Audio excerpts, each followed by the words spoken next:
Assalamualaikum warahmatullahi wabarakatuh. Terima kasih kepada pengerusi pimpinan majelis, panel kehakiman, seterusnya sidang dewan yang dimuliakan. Teknologi AI membantu membina kesejahteraan umat manusia. Sastrawan negara ke-11, Ahmad Kamal Abdullah, pernah meluahkan perasaannya melalui satu hasil karya dalam isyarat. Oh, laut tak berombak, lembar puisi tak terselak, kitab puisi tergeletak. Oh, penyair patah kalam. Di mana puisi ini menjelaskan kepada kita bagaimana cara orang terdahulu mendapatkan ilhamnya. Kini jari jemari bergerak tarik menatal peranti pribadi untuk mendapatkan ilmu dan informasi. Saudara dan saudari, dasawara globalisasi dan transformasi menuntun kita kepada dunia 4 dimensi, di mana jikalau dahulu kita memasang pelita untuk memperoleh cahaya, kini cukup dengan sentuhan jari. Jika dahulu kita menyapu rumah untuk membersihkan debu dan kotoran, kini mesin pintar menyedot semua tanpa keluhan.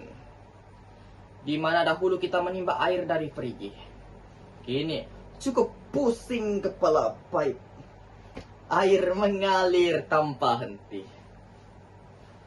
Betapa indahnya apabila seorang ibu dapat meluangkan masa dengan lebih lama bersama keluarganya tanpa perlu memikirkan tanggung jawab ibu-ibu terdahulu. Oh, indahnya. Saudara dan saudari, 2000. Tahun 2000, diagnosis jantung masih bergantung kepada pengalaman dokter dengan kadar ketepatan 64%. Kini, kecerdasan buatan seperti sistem Econex telah membuktikan kemampuannya dalam mengubah paradigma screening penyakit jantung struktur dengan kadar ketepatan 77%. Saudara dan saudari, apa yang lebih mengejutkan lagi? Bahwa AI dalam domain kardiovaskular dapat meramal sehingga 90% ketepatan serangan jantung dan stroke. AI lebih melampaui kemampuan model tradisional dan membina jalan kepada intervensi awal yang boleh menyelamatkan nyawa. Saudara dan saudari, penggunaan AI dalam sistem pembelajaran seperti Gemini, Google Classroom, The5, ChatGPT harus dipuji karena ia membuka satu jalan kepada sistem pembelajaran yang baru, flexibility, dan tidak perlu belajar di sekolah saja, boleh dilakukan di mana-mana. Maklumat dapat dicari, kelas dapat diikuti tanpa menggunakan banyak tenaga. Saudara, AI adalah mesin yang dibuat berdasarkan kecerdasan manusia. Persoalannya, apakah AI mendatangkan kebaikan kepada kita atau sebaliknya? Saudara dan saudari, hari demi hari pekerjaan kita dalam bidang otomasi sedang diganti. Oleh siapa? Ya, benar, oleh AI. Hal ini karena AI tidak mempunyai rasa letih, lebih cepat, dan tidak perlu dibayar gaji.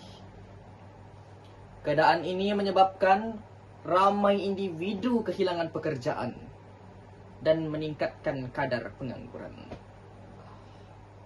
Oh, sekarang ketara. Kadar kemiskinan dan kekayaan, jurangnya semakin melebar. Saudara dan saudari, bayangkan seorang bapak yang diberhentikan kerja karena robot.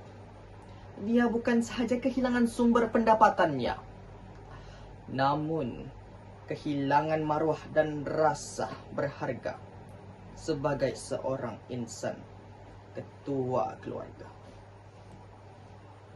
saudara dan saudari. Kecanggihan yang kononnya membebaskan manusia, kini perlahan-lahan melumpuhkan daya usaha dan menjadikan kita hamba kepada keselesaan. Jika dahulu pelajar mengeluh kerana susah, kini mereka tidak belajar kerana terlalu mudah. Dengan satu salinan arahan kepada AI, semua soalannya selesai dalam sekelip mata. Tapi minda mereka kosong, jiwa mereka sudah tidak mahu berusaha.